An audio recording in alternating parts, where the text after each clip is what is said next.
Welcome to Pigskin Platoon. So we're your hosts. I'm Boston. And I'm Christian. So we talk about it all. Dynasty offense and defense, who to start, who to sit. We also talk about trades, rumors, rookie drafts, and breaking news on players and coaches.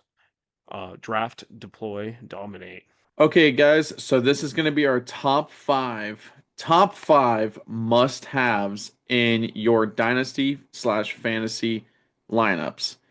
All right, so the number one guy that I have for everyone that you want to have on your dynasty or your fantasy is going to be none other than DJ Moore.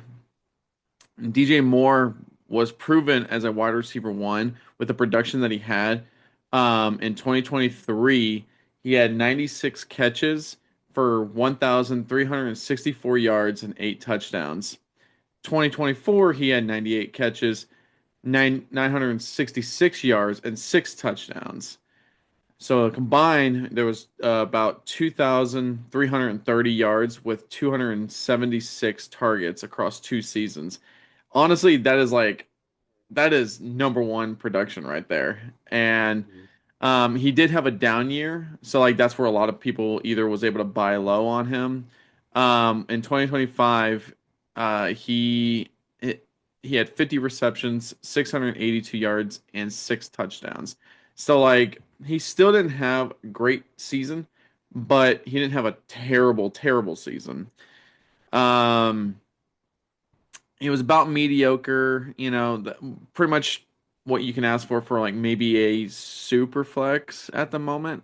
But I think with the landing spot that he's in now from Chicago moving on to the Bills, which was one of like the bigger trades right before the free agency took place, um, he had a massive, massive upgrade in quarterback. So going from Caleb Williams to now Josh Allen is a huge swing in his favor. And we're gonna finally see DJ Moore finally have that. I wouldn't say breakout, but finally have that solidified like tier that he needs to be in that he just never had that opportunity to because of the quarterback or having too many weapons on a team. And I think this is the good landing spot for him.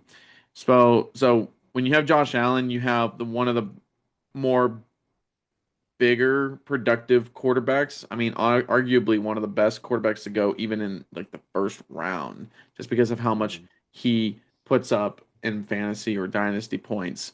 Um he's a very aggressive down the field passer. So I feel like with when Stephon Diggs was there, he was a big value at that time. So now with uh with Josh Allen and DJ Moore now, I feel like that consistency of putting up that number one tier receiver list is going to be even better for Moore.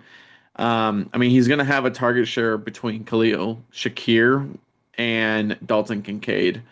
But like honestly, behind that, I know we have Keon Coleman, but I don't know if he's like that true elite receiver that they were expecting or hoping for at that time.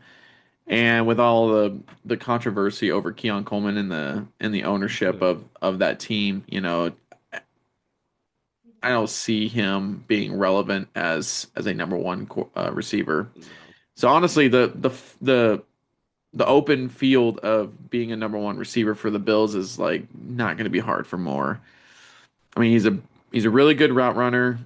He's been a prove it target earner, and then also the being that number one receiver is going to be a huge swing for him.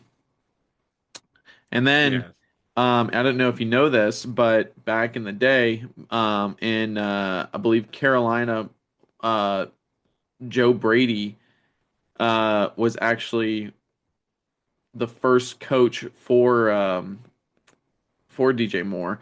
So like that chemistry is already there, and it's gonna even be better for him. And that's probably why they targeted him and they wanted him to come back to Joe Brady.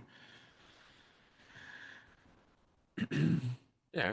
And the chemistry's there, like you said, it's just going to be great, and you're just going to see him production to be that top.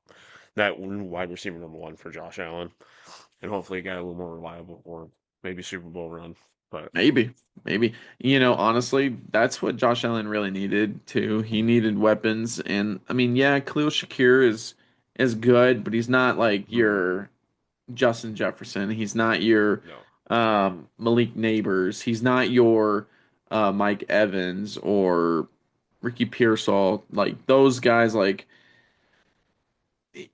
he's not in those caliber of receivers. He's more like, down there around I don't know, Parker Washington type tiers or mhm, Wilson. I mean, Mike Wilson's good, but we only seen 1 year of him breaking out. So let's see how well Mike Wilson does this year yeah, if he would can be good. continue that. So yeah, DJ Moore is not a breakout at the moment. It's a proven wide receiver one, um, paired with an elite QB, a vacant for the most part offense.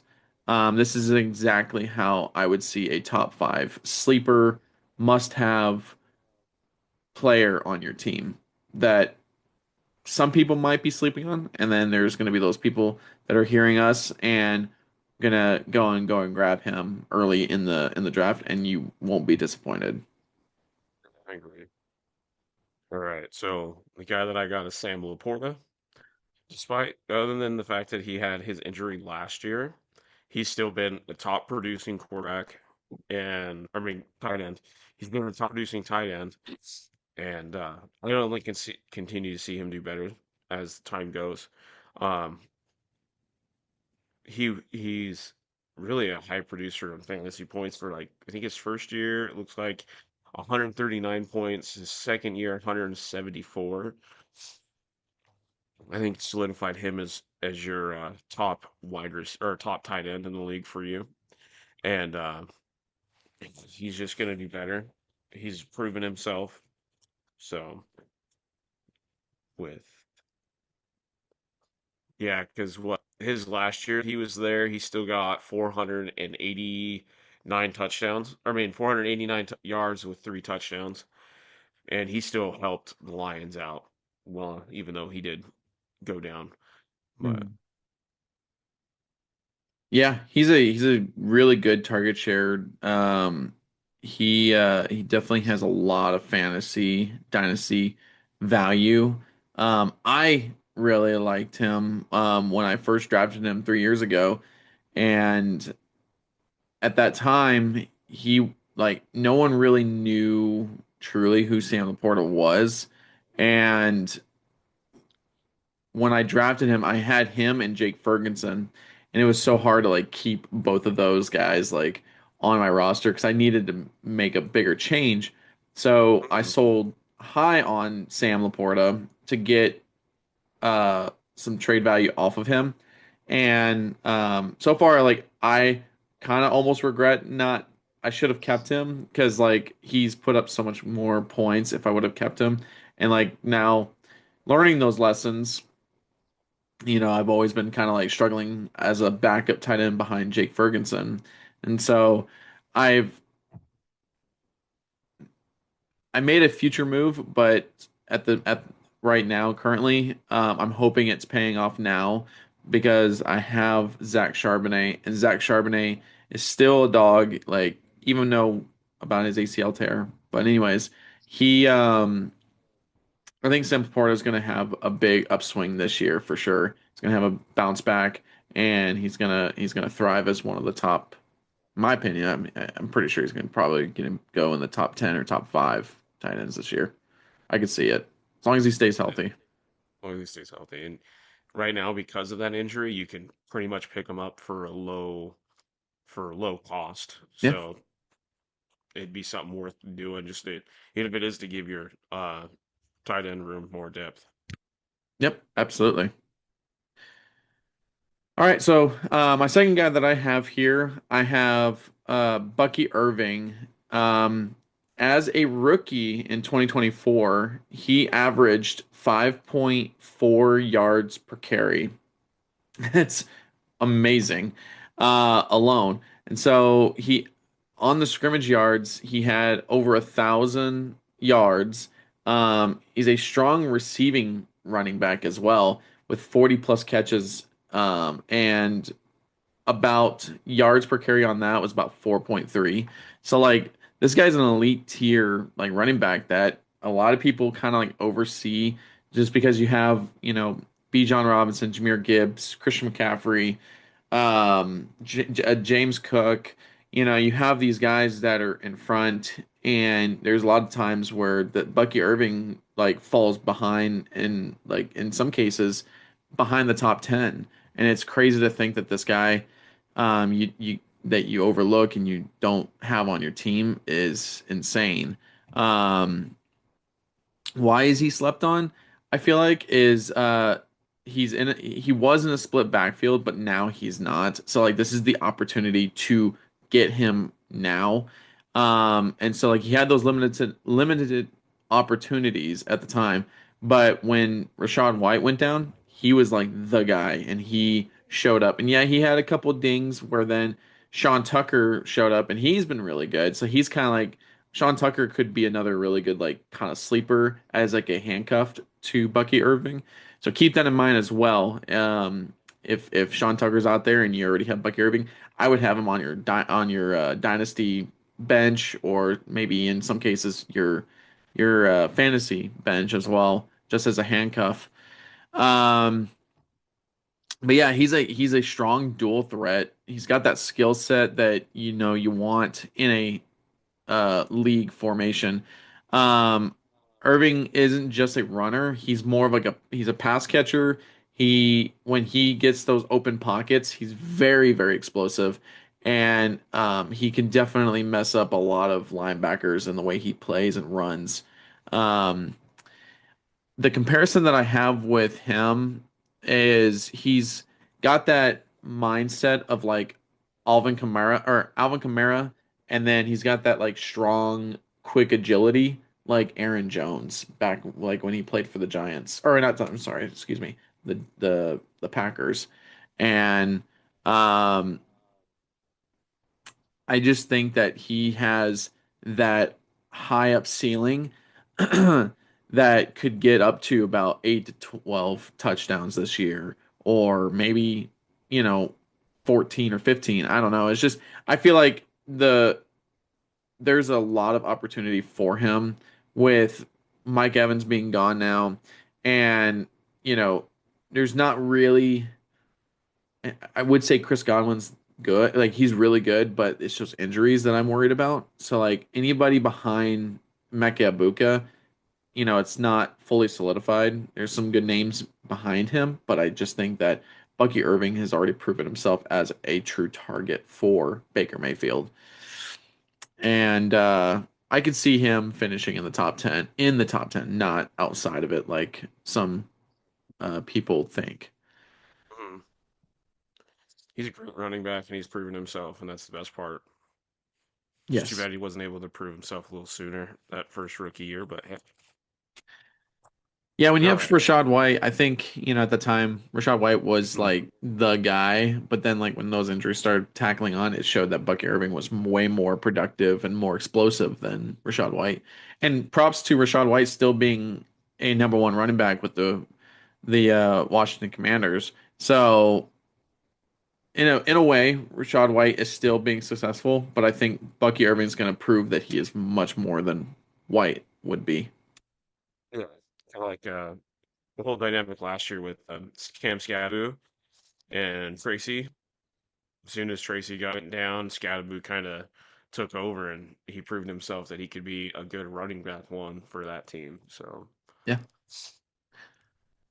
all right. So the guy that I got, I realized he's been injured. He got injured his first year with a torn ACL and a meniscus, and then he's still got kind of like a little bit of ongoing knee problems, but is Brees Hall. I think Brees Hall is going to be a really good starter. He's gonna get past it with his team this year, and then he's gonna go to whatever team's gonna want or whatever team's next for him that he's really gonna want to play for. But Brees has been, other than his initial year that he got injured and went down. He was if I'm reading this right, his fantasy points from 2025 was 207, his 2024 season was 240, and his 23 season was 290. So Wow. Yeah. he's been an outstanding running back, and to me, for somebody like me, I would love to have him on there because he's just gonna absolutely elevate your running back room. Mhm. But Yeah, fully solidified running back. Absolutely. Yeah, he had his couple down years when he was injured.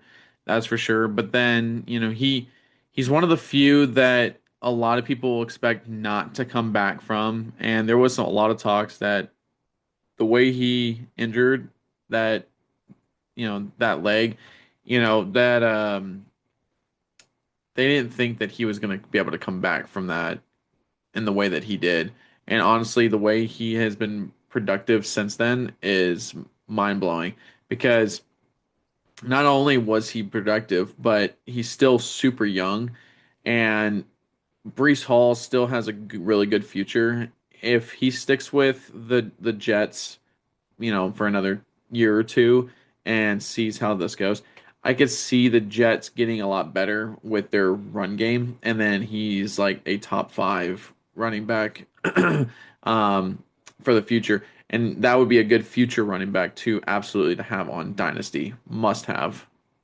mm, I'm So excited to see what he can do. exactly, Go ahead. I 100% agree. Yeah. So my next guy that I have is Jackson Dart. He was proven in college with in 2023, he had 3,300 passing yards and 23 touchdowns. 2024, he had 3,600 plus passing yards with 20 plus touchdowns. So, and then on top of that, with those years, he also added up to about 400 to 600 rushing yards um, at Ole Miss. So, yeah, he was he was on another volume of a quarterback. So, would I Boston? Let me ask you a serious question. Would I be crazy to put Jackson Dart with the type of skill set that he has with Jalen Hurts or Josh Allen? I can definitely see him being at that level with Jalen Hurts because of that talent that he has. And, and his 14 games that he played last year, he had 216 completions. He was a 63% completion rate, 2,272 yards, 15 touchdowns, and he didn't even play a full season. So I would say so. Yeah, because I have him compared to those kind of skill sets Hmm. of his throwing ability. Yes, it's he's he's kind of out there. He slings it, when he wants to, and sometimes it can be reckless, but I feel like he can dial it in just a little bit more. I definitely don't want him to lean more to a certain guy that's on that team as a backup is Jameis Winston, more or less. But with the abilities that he has, I can see him as like a light version of Josh Allen, like a like a Yeah. like a younger version of him, but more like a lighter version, and like the running ability of Jalen Hurts, which surprised me in the preseasons of last Mhm. year. I was shocked of how much he rushed the ball, and you could see how much heart he has as the quarterback, showing that he can be that number one over at the time Jameis Winston and Russell Wilson, and just with the capabilities that he has and the weapons that he has, he's got Isaiah Likely, he's got Theo Johnson, he's got the running game pretty much solidified, with Cam Scatterbo and Tyron Tracy, and then you have Malik Neighbors. They I could see them getting another receiver. I just hope it's not someone that's going to take over Malik Neighbors, because Malik Neighbors is just a raw special talent that you just can't pass up. And like, it's just unfortunate that he had that injury. Um, I'm really really hoping he's going to be one like we just talked about with Brees Hall, just kind of having that bounce back year, and then Mhm. like staying healthy, and hopefully he can progressively get uh healthier. But yeah, a very aggressive down the field passer. Like I said, kind of like a smaller version of Josh Allen. Um, his versatility of pushing down the ball is insane. He loves those big plays. So when Malik Neighbors gets open, I feel like the connection between the two of them, which I cannot wait for, is going to be magical. It's going to be super special, especially for any Giants fans out there. They're gonna have a lot of fun watching this duo thrive. Mhm. Um, but yeah, if everything works out, lines up, especially with Harbaugh as the coach, I think Jackson Dart could put up 20 to 26 passing touchdowns with maybe some, almost close to 10 touchdowns of rushing, which would be insane. But I would love to see that happen. Again, some people that like to criticize him, these are some comments is like he's not polished enough, he's not a true starter, and he turns the ball over. His Those are turnovers that are concerned, but like I think he's a true starter, and yes, the concerns are what I'd said before of the turnovers. Yeah, it could be polished, and I think with the right coach like Harbaugh, I think he's gonna probably do a lot better. So yeah, just a final take on him: dual threat ability, proven high level in college, but now like even last year as a rookie, he proved himself as a high level quarterback. Um, Aggressive play style and and he's also pretty discounted over all the other quarterbacks that are in the league right now. He's even behind Caleb Williams and even some of the older quarterbacks as well. So or even or even Jared Goff too, I would say. But yeah, I think the ceiling is high for him this year. I think he's gonna have a more explosive year again. I agree. All right, so I got Ashton Genty. I think he's going to do really great now that the Vegas Raiders have dealt with their offensive line issues. Hopefully, we'll see. But the big thing with Ashton Genty last year is he still produced really well for a guy that was getting stuffed in the line 20+% of the time. So he's going to be a guy that he's going to take your dynasty league further because he's so young. He's only his second year in the league, and he's going to do really great with a little bit of depth there and taking well, I wouldn't even say depth. To me, he's a true RB1 for your dynasty team. Last year, he put up 240 or 245 point or fantasy points last year, and I think he's proven himself to be a really solidified running back, and I think he's only going to do better, especially now that he's got an offensive line who can potentially actually block for him and let him get these crazy plays out there. Because with how bad his line was last year, man, we watched him break out for some pretty long runs, and it's scary watching that guy get free. Yeah. Um, Yeah. Yeah, I think I no questions asked. I'm pretty confident that he is going to be a top five running back, and a lot of others think though as well. I I have no doubt um that they're building around yes, they're building around their future quarterback coming in, Fernando Mendoza, but they're ultimately trying to set up for the success of Ashton Genty. And, I don't want to see that guy fail. And I think the pieces that they put in for offensive line, I think it's perfect. A perfect setup for Ashton Genty. And mhm, yeah, top five, in my opinion. easily. All right, so real quick, I got Carson Swearinger as my next guy. IDP, explosive rookie. He came out of the scene. I didn't really know him all that well, but just a quick takeaway on him. He was immediate when it came to starting. I compared him as like a Micah Parsons slash Roquan Smith type linebacker. He got Defensive Rookie of the Year last year. That pretty much explains it right there.